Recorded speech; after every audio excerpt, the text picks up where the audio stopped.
जय हिंद दोस्तों, स्वागत है आपका एक और नए वीडियो पर। आज के वीडियो में हम लोग चर्चा करेंगे जहांगीर से संबंधित कुछ महत्वपूर्ण प्रश्नों के ऊपर। और ये सारे के सारे क्वेश्चन आपके लिए बहुत ज़्यादा महत्वपूर्ण हैं, क्योंकि ये सारे क्वेश्चन किसी न किसी एग्जाम में पूछे जा चुके हैं। और एक बार नहीं, ये कई बार ये सारे क्वेश्चन एग्जाम में पूछे जा चुके हैं। इसलिए आज का ये वीडियो आपके लिए बहुत ज़्यादा महत्वपूर्ण है, इसलिए आप लोग इसे बिना स्किप करे अंत तक देखिए।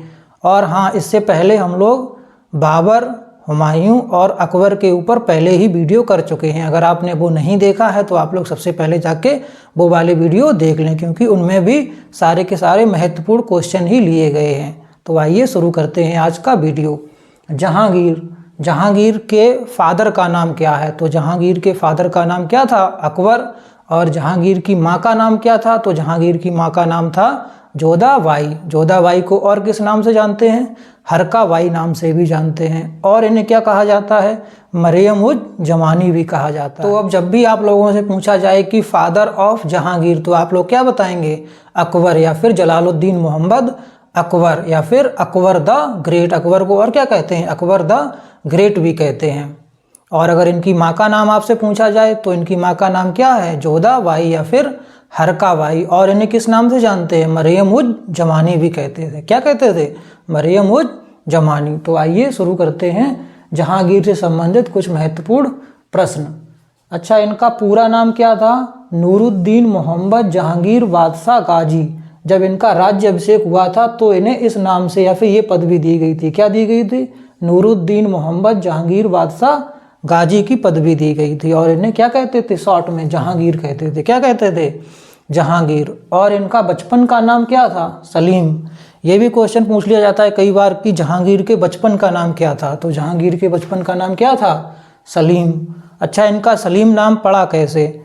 ये बहुत ज़्यादा मिन्नतों के बाद इनका जन्म हुआ था। तो अकबर जो थे वो शेख सलीम चिश्ती की दरगाह पे मिन्नत लेके गए थे कि एक बेटे की, तो इनको एक बेटा पैदा हुआ। तो शेख सलीम चिश्ती के नाम पर ही इनका नाम क्या रखा गया? सलीम। तो इस तरह इनका नाम सलीम पड़ा। तो बचपन में इन्हें अकबर क्या कह के बुलाते थे? शेखू बाबा। क्या कहते थे? शेखू बाबा। तो अगर आपसे पूछ लिया जाए कि जहांगीर का बचपन का नाम क्या है, तो फिर क्या है? सलीम। और अकबर इन्हें क्या कह के बुलाते थे? शेखू बाबा। तो आज हम लोग जहांगीर से संबंधित कुछ महत्वपूर्ण प्रश्नों के ऊपर चर्चा करेंगे। तो आइए शुरू करते हैं आज का। सबसे पहला हम लोगों का क्वेश्चन है, जहांगीर का जन्म कब हुआ था? 4 ऑप्शन दिए गए हैं। 1569 में, 1570 में, 1556 में, 1571 में। आपसे पूछा गया है कि जहांगीर का जन्म कब हुआ था? तो राइट आंसर इज ऑप्शन ए, 1569 में। तो अब जब भी आपसे पूछा जाए कि जहांगीर का जन्म कब हुआ था, तो आप लोग क्या बताएंगे? 1569 में। नेक्स्ट पे मूव ऑन करते हैं। 2 अस्पा एवं सिंह अस्पा प्रथा किसने शुरू की थी? 4 ऑप्शन दिए गए हैं। अकबर, हुमायूं, जहांगीर, बाबर। तो right answer is option C. तो 2 अस्पा और सिंह अस्पा जो प्रथा थी वो किसने शुरू की थी? ये शुरू की थी जहांगीर ने। और इनका मतलब क्या होता है? 2 अस्पा और सिंह अस्पा। इसका मतलब क्या होता है? 2 अस्पा। 2 अस्पा का मतलब क्या होता है? 2 अस्पा का मतलब होता है कि इसके अंतर्गत जो भी मनसबदार है उसे अपने पद सवार के 2 गुने घोड़े रखने होते हैं। और इसमें सिंह अस्पा में अपने सवार पद के 3 गुने घोड़े रखने होते थे। तो ये थी 2 प्रथाएं। कौन सी? 2 अस्पा और सिंह अस्पा प्रथा। और ये शुरू किसने की थी? ये जहांगीर ने शुरू की थी। और मनसबदार व्यवस्था किसने शुरू की थी? मनसबदारी व्यवस्था शुरू की थी अकबर ने। नेक्स्ट पे मूव ऑन करते हैं। खुसरो और खुर्रम किस मुगल शासक बादशाह के पुत्र थे? कौन कौन? पूछा गया है आपसे खुसरो और खुर्रम किस मुगल बादशाह के पुत्र थे? तो 4 ऑप्शन दिए गए हैं। हुमायूं, अकबर, बाबर, जहांगीर। तो right answer is option D, Jahangir के पुत्र थे। तो आपसे जब भी पूछा जाए कि खुसरो और खुर्रम किसके पुत्र थे, तो ये जहांगीर के पुत्र थे। और अगर आपसे ये पूछा जाए कि इनकी माँ का नाम क्या था, तो फिर खुसरो की माँ का नाम था मानबाई और खुर्रम की माँ का नाम था जगत गोसाई। और हाँ, इसमें एक क्वेश्चन और बहुत महत्वपूर्ण बनता है कि खुर्रम का बाद में क्या नाम पड़ा? तो फिर खुर्रम का बाद में नाम पड़ा शाहजहां। क्या नाम पड़ा? शाहजहां, जिसने क्या बनवाया था, ताजमहल बनवाया था। तो ये भी आपके लिए बहुत ज़्यादा महत्वपूर्ण है कि शाहजहां का असली नाम क्या था। तो फिर शाहजहां का असली नाम था खुर्रम। क्या था? खुर्रम। आइए नेक्स्ट पे मूव ऑन करते हैं। मुगल चित्रकला किसके राज्यकाल में अपने शीर्ष पर थी? तो 4 ऑप्शन दिए गए हैं, जहांगीर, शाहजहां, अकबर, हुमायूं। तो राइट आंसर इज ऑप्शन ए, जहांगीर। तो आपसे अगर पूछा जाए कि मुगल शासनकाल में जो चित्रकला थी वो किसके समय पर शीर्ष पर थी, तो फिर किसके समय पर शीर्ष पर थी? जहांगीर के समय पर शीर्ष पर थी। तो ये क्वेश्चन कई बार एग्जाम में पूछा जा चुका है कि गोल्डन पीरियड ऑफ चित्रकला, चित्रकला का गोल्डन पीरियड कौन सा था? तो फिर चित्रकला का जो गोल्डन पीरियड वो था वो किसके समय में था? वो जहांगीर के समय में था। तो अब जब भी आप लोगों से पूछा जाए कि मुगल चित्रकला किसके राज्यकाल में अपने शीर्ष पर थी, तो फिर किसके राज्य में थी? वो थी जहांगीर के राज्य। जहांगीर को पेंटिंग्स में बहुत ज़्यादा दिलचस्पी होती थी, इसीलिए इसके कार्यकाल में जो चित्रकला थी वो फिर शीर्ष पे पहुंच गई थी। ये कहता था कि अगर कोई 5 लोग मिलके एक पेंटिंग को बनाएंगे तो मैं बता दूंगा कि भौं किसने बनाई है और आँख किसने बनाई है और हाथ किसने बनाया। आइए नेक्स्ट क्वेश्चन पे मूव ऑन करते हैं। Question number 5, east India company ने जहांगीर के दरबार में सर्वप्रथम निम्न में से किसे भेजा था? तो 4 ऑप्शन दिए गए हैं। ऑप्शन ए दिया गया है जॉब चार्नर, ऑप्शन बी दिया गया है विलियम हॉकिंस, ऑप्शन सी दिया गया है sir Thomas Roe, option D दिया गया है वास्को डिगामा। तो right answer is William Hawkins. तो जब भी आपसे पूछा जाए कि ईस्ट इंडिया कंपनी ने जहांगीर के दरबार में सर्वप्रथम किसको भेजा था, तो किसको भेजा था? William Hawkins. और जहांगीर ने विलियम हॉकिंस को एक उपाधि दी थी। किसकी उपाधि दी थी? इंग्लिश खान। किसकी उपाधि दी थी? इंग्लिश खान। ये भी क्वेश्चन कई बार पूछा जाता है कि जहांगीर ने इंग्लिश खान की उपाधि किसे दी थी? विलियम हॉकिंस को। तो आपसे अगर ये पूछा जाए कि जहांगीर ने इंग्लिश खान की उपाधि किसे दी थी, तो फिर किसे दी थी? विलियम हॉकिंस को दी थी। आइए नेक्स्ट क्वेश्चन पे मूव ऑन करते हैं।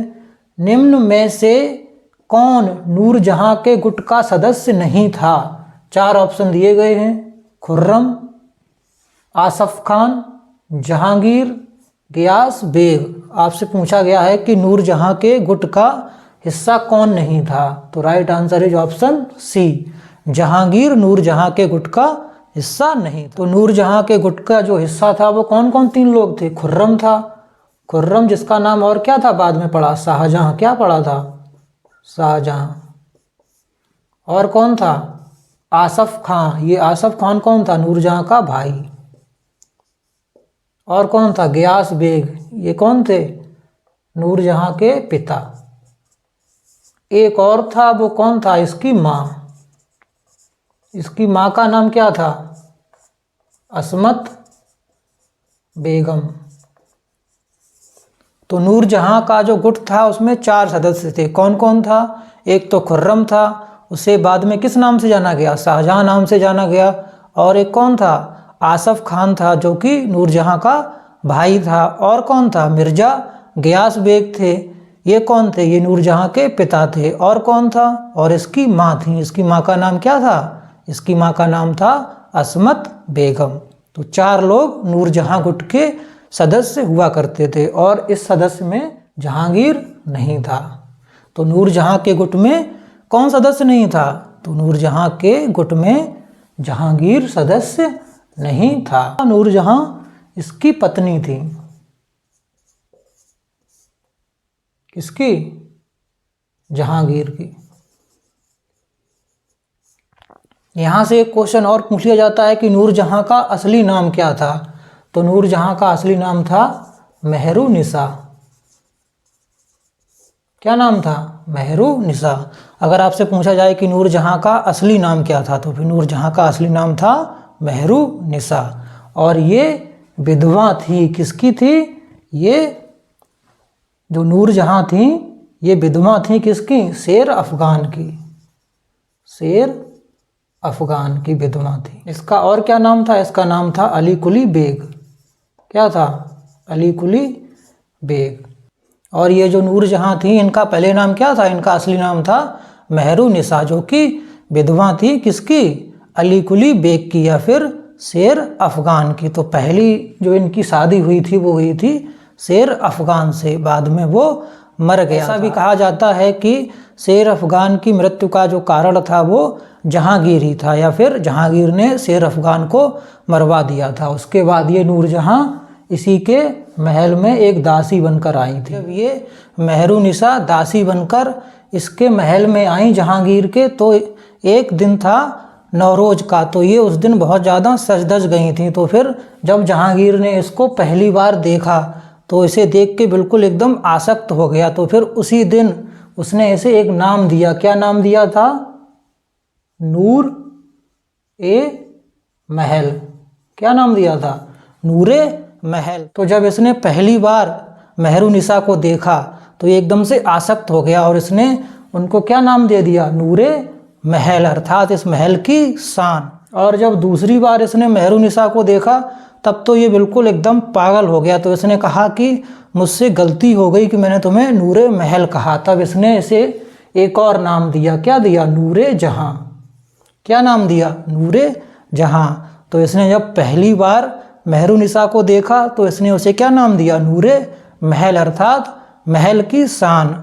और जब इसने दूसरी बार देखा तो इसने क्या नाम दे दिया? नूरे जहां। क्या नाम दे दिया? नूरे जहां। तो आप लोग ये याद रखना कि जब जहांगीर ने पहली बार मेहरुनिसा को देखा तो इसे क्या कहा कि नूरे महल। कब कहा था? ये नवरोज के दिन बहुत ज़्यादा सज धज गई थी, तो उसने कहा था कि ये नूरे महल है। और जब दूसरी बार इसने देखा तो फिर क्या कह दिया? नहीं नहीं, मुझसे गलती हो गई, ये नूरे महल नहीं, ये नूरे जहां है, अर्थात ये विश्व सुंदरी हैं। आइए नेक्स्ट क्वेश्चन पे मूव। इससे पहले एक और क्वेश्चन पे चर्चा कर लेते हैं कि जो नूरजहां की जो माँ थी उनका नाम क्या था? अस्मत बेगम था। इन्होंने ही क्या किया था? इन्होंने गुलाब के फूल से पहली बार इन्होंने इत्र बनाया था। तो ये भी क्वेश्चन पूछ लिया जाता है कि गुलाब के फूल से इत्र किसने बनाया था? तो फिर वो थी इसकी माँ। किसकी? नूरजहां की माँ थी। और इसकी माँ का नाम क्या था? अस्मत बेगम। तो अब आइए नेक्स्ट क्वेश्चन पे मूव ऑन करते हैं। जहांगीर के दरबार में पक्षियों का सबसे बड़ा चित्रकार कौन था? अर्थात आपसे पूछा जा रहा है कि जहांगीर के दरबार में पक्षियों के चित्र सबसे सुंदर कौन बनाया करता था? तो चार ऑप्शन दिए गए, मंसूर, बिशनदास, वासवान या फिर मनोहर। तो राइट आंसर इज मंसूर। क्या नाम था? मंसूर। तो जहांगीर के दरबार में पक्षियों का सर्वश्रेष्ठ चित्रकार कौन था? तो राइट आंसर इज ऑप्शन ए, अर्थात मंसूर। नेक्स्ट क्वेश्चन पे मूव ऑन करते हैं। जहांगीर ने किन दो सर्वोत्तम चित्रकारों को क्रमशः नादिर उज्जमा और नादिर उल अस्र की उपाधि प्रदान की थी? आपसे पूछा जा रहा है कि जहांगीर ने किन दो सर्वोत्तम चित्रकारों को क्रमशः किसकी किसकी उपाधि दी थी? नादिर उज्जमा और नादिर उल अस्र की उपाधि किसे प्रदान की? तो चार ऑप्शन दिए गए हैं। ऑप्शन ए अबुल हसन और मंसूर, दौलत और मनोहर, फर्रुख बेग और बिशनदास, सैयद अली और आगा रजा। तो right answer is option A, Abul Hasan और मंसूर। तो दो लोग थे जिसे इसने किसकी उपाधि प्रदान की थी? नादिर उज जमा की उपाधि प्रदान की थी अबुल हसन को, और नादिर उल अस्र की उपाधि प्रदान की थी मंसूर को। ये दो सर्वश्रेष्ठ चित्रकार थे इसके शासनकाल में। किसके? जहांगीर के शासनकाल में दो सर्वश्रेष्ठ चित्रकार थे। कौन कौन?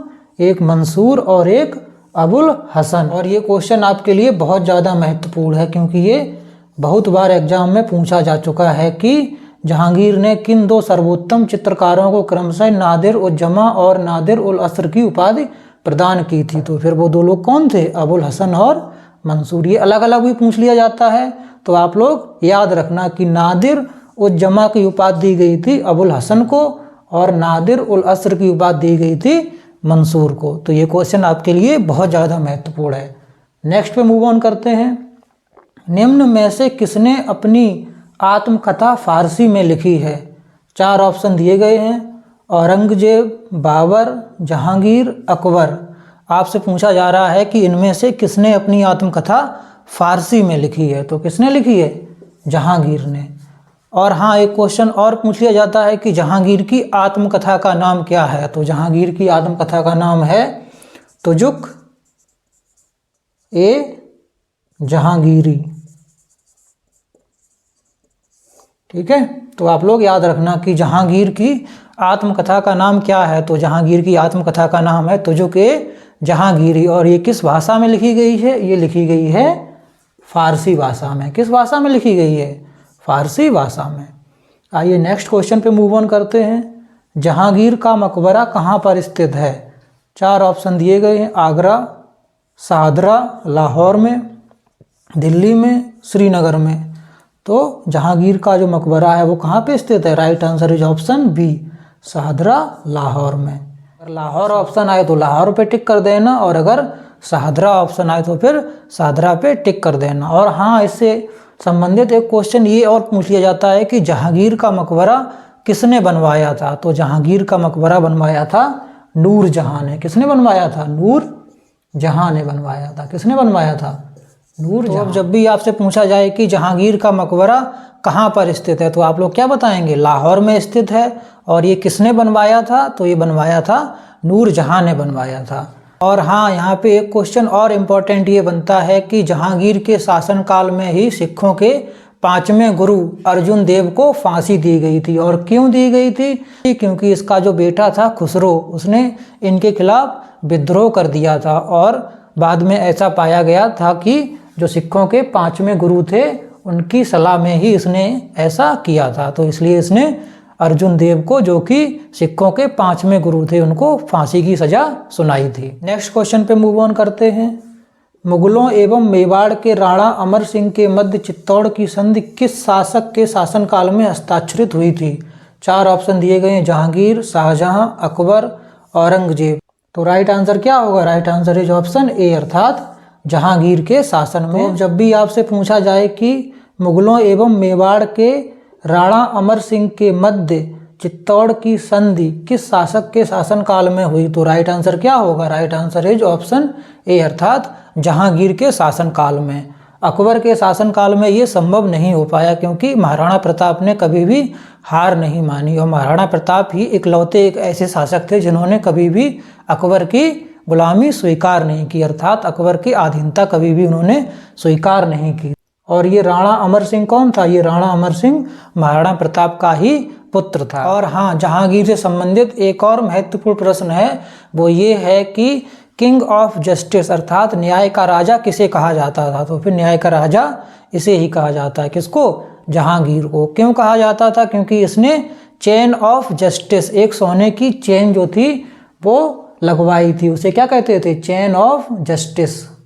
ये सोने की चेन थी। इस चेन को जो भी बजा देता था वो सीधा डायरेक्ट जहांगीर के पास लाया जाता था। इसने सीधा आदेश दिया था कि जो भी इस चेन को बजाए वो सीधा मेरे पास ही लेके आया जाए, किसी भी मीडिएटर की ज़रूरत ना पड़े। तो जो भी वो उस चेन को जाके बजा देता था वो सीधा इसके पास आता था और उसे एक उचित न्याय दिया जाता था। तो इसलिए इसे न्याय का राजा भी कहा जाता था। इसने क्या लगवाई थी? जस्टिस चेन लगवाई थी, अर्थात एक सोने की चेन लगाई थी जिसे आप बजाओ और सीधे इसके सामने अपनी जो भी दिक्कत है वो लेके पहुंच जाओ, और ये उसका न्याय करता था। तो फिर इसी कारण इसे किंग ऑफ जस्टिस अर्थात न्याय का राजा भी कहा गया। और हाँ, इसने दारू पे भी प्रतिबंध लगाया था कि दारू कोई नहीं पी सकता है, हालांकि ये बहुत ज़्यादा दारू पीता था। लेकिन तो आज हम लोगों ने जहांगीर से संबंधित कुछ महत्वपूर्ण प्रश्नों के ऊपर चर्चा की, और ये सारे के सारे क्वेश्चन जो भी आज हम लोगों ने करे हैं ये सारे के सारे आपके लिए बहुत ज़्यादा महत्वपूर्ण हैं। तो अगर आपसे पूछ लिया जाए कि जहांगीर के बचपन का नाम क्या है, तो जहांगीर के बचपन का नाम था सलीम। और अगर आपसे पूछ लिया जाए कि जहांगीर के पिता का नाम क्या है, तो जहांगीर के पिता का नाम था अकबर। और इनकी माता का नाम क्या था? इनकी माता का नाम था जोधाबाई। और जोधाबाई को और किस नाम से जानते हैं? हरकाबाई। और मरियम उज जमानी नाम से भी जोधाबाई को ही जाना जाता है। इसकी शादी के ऊपर चर्चा करते हैं तो इसकी सबसे पहले शादी किससे हुई थी? इसकी सबसे पहले शादी हुई थी मानबाई से। और दूसरी शादी किससे हुई थी? दूसरी शादी हुई थी जगत गोसाई से। और फिर किससे हुई थी? लास्ट में हुई थी मेहरू निसा से। मेहरू निसा जो कि शेर अफगान की विधवा थी, अर्थात मेहरू निसा की पहली शादी किसके साथ हुई थी? शेर अफगान, जिसका नाम और क्या था? अली कुली बेग था। क्या नाम था? अली कुली बेग। मेहरू निसा के पति के मृत्यु के बाद ये इसी के महल में दासी बनकर आई थी। और नवरोज़ के दिन जब ये पहली बार सजी थी, ये बहुत ज़्यादा सज धज गई थी, तो जब पहली बार इसे जहांगीर ने देखा तो जहांगीर इसके ऊपर आसक्त हो गया और इसे किस नाम से पुकारा? नूरे महल नाम से इसे पुकारा। और जब दूसरी बार इसको देखा तो फिर इसे किस नाम से पुकारा? इसे नूरे जहां के नाम से पुकारा। इसने कहा कि मुझसे बहुत बड़ी गलती हो गई है, तुम नूरे महल नहीं, तुम कौन हो? तुम नूरे जहां हो। और अगर जहांगीर के बेटों के बारे में अगर बात की जाए तो जो मानवाई थी उससे इन्हें एक पुत्र प्राप्त हुआ था, उसका नाम क्या था? खुसरो। और जगत गोसाई से एक पुत्र इनको प्राप्त हुआ था, उसका नाम क्या था? खुर्रम। खुर्रम जो कि बाद में किस नाम से जाना गया? जो कि बाद में शाहजहां नाम से जाना गया, जिसने किसका निर्माण करवाया था? जिसने ताजमहल का निर्माण करवाया था। और किसकी याद में करवाया था? मुमताज महल की याद में करवाया था। तो फिर यहाँ से एक क्वेश्चन ये इंपॉर्टेंट बनता है कि शाहजहां का असली नाम क्या है? तो शाहजहां का नाम असली क्या है? खुर्रम। और इसकी माँ का नाम क्या था? इसकी माँ का नाम था जगत गोसाई। और इसके पिता का नाम क्या था? इसके पिता का नाम था जहांगीर। शाहजहां के बारे में हम लोग इसलिए चर्चा कर रहे हैं क्योंकि इसके बाद हम लोग शाहजहां के बारे में ही पढ़ेंगे, क्योंकि इसके बाद अगला मुगल शासक कौन है? वो शाहजहां ही था। तो ये कुछ जहांगीर से संबंधित कुछ महत्वपूर्ण पॉइंट्स थे जो हम लोगों ने आज डिस्कस करे हैं। आशा करता हूँ आज के इस वीडियो के माध्यम से आपको काफ़ी कुछ सीखने को मिला होगा। और ऐसे ही इन्फॉर्मेटिव वीडियो के लिए इस चैनल से जुड़े रहें और हाँ, हंसते रहें, मुस्कराते रहें और ये सारे के सारे वीडियो देखते रहें। धन्यवाद।